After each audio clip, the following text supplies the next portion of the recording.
Joining me now to discuss the shifting political tides is Democratic Congressman Pat Ryan of New York. Welcome to you, sir. Happy New Year. Thank you for being on set. Let's just jump right into this. House Democrats are going to have new leadership come literally in about 2 days' time. Yeah.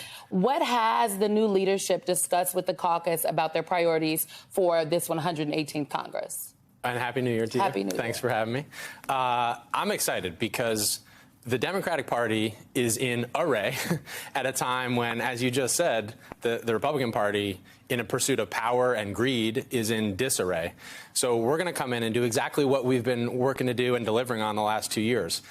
Fundamental relief, delivering relief, and defending rights and freedoms that I fear are going to be under even greater threat with the Republican House majority. This is the first time that Democrats will be in the minority in the House of Representatives in about 4 years, in 4 years' time. The other party, the Republican Party, the colleagues that you'll be working with in Congress, it has become a party steeped in just extremism. You saw the list of things that I detailed from Steve Scalise about what some of their legislative priorities are, not necessarily what Americans are, right. What they voted for in this midterm election. Do you, though, plan, this is a slim majority that the Republicans have, do you have any plans to cross party lines to vote with Republicans on any issues or pieces of legislation? And if so, what could some of those things be? Yeah. I try to stay an optimist. I believe in democracy. I believe in our country. I risk my life for our country as a combat veteran. And so we have to continue to try to work to actually deliver help for people. Like, we were able to, in a bipartisan way, put a cap on insulin costs and bring down prescription drug prices. That goes into effect as of yesterday. Exactly. Or so today, actually. We have to be able to continue to do those things. But if we are headed in a direction where we don't have a good faith partners, I certainly have and will continue to call them out, because our democracy, I believe, is at literal existential risk right now. Are you optimistic about your ability to work with the Republicans in this upcoming Congress? I'm going to stay optimistic. You can't come to Congress and not be an optimist. That is, I think, what gets us in the moment we're in. We have a bunch of cynics and power-hungry people. So I'm going to continue to be an optimist.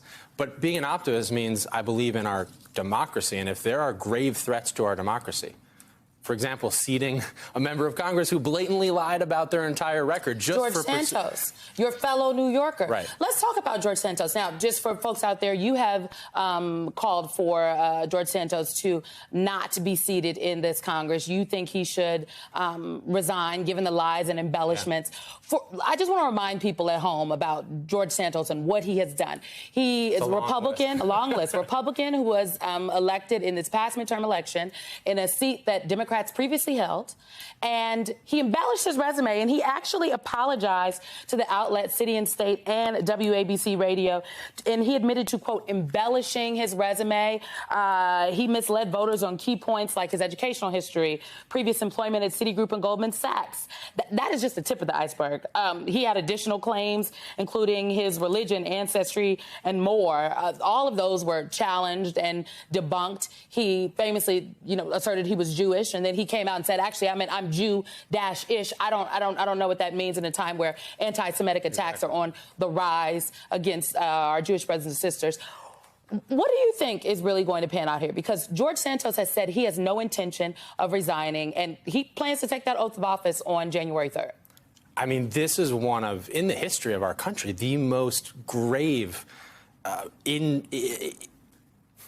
it's just an insult to our democracy that in pursuit of 218 seats, Kevin McCarthy is going to allow a blatant liar to be seated, and a whole bunch of other Republicans are being absolutely silent. And look, as someone who served in combat 27 months, had a top secret security clearance, I don't think a lot of people realize George Santos, if seated, and yes, I have called for him to not be seated. I think he should resign. But if seated, he'll have access to highly sensitive, top secret national security information as a member of Congress. Information that, frankly, if he would not be able to get a security clearance under any other circumstances. I've had one, and he would not pass. Clearly. I mean, where do his allegiances lie? Where did the hundreds of thousands of dollars in campaign contributions he has refused to account for come from?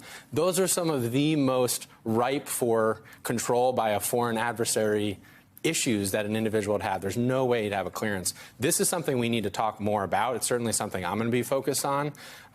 Just a few weeks ago, we had a top secret Ukraine briefing from senior military and diplomatic leadership. When he shouldn't be in that room. He should not be in that room, in your estimation. It's something we will be watching. Congressman Pat Ryan, good to see you, sir. Happy New Year. Thank you for coming in today, and we'll be chatting. 118th Congress, just days away. Here we go. Thank you.